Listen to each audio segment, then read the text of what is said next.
یکی از ساده ترین روش های بالا بردن انرژیت که همیشه برای تو در دسترسه، همیشه فارغ از حالت، فارغ از شرایط بیرون، فارغ از شرایط درون، همیشه برای تو در دسترسه، بسیار ساده است، مجانیه و تو لحظه اتفاق میفته. و اون تکنیک مهارت ساده قدردانیه. شکر. کیه که نتونه شکر کنه؟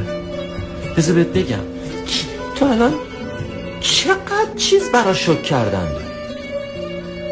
واقعا ازت میخوام دور و برتون نگاه کن.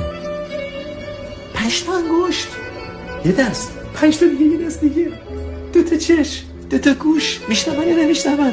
صدا پرنده ها، صدا موزیک رو میشنون یا نمیشنون؟ میدونی که آدمایی هستن که نمیشنون. شش تا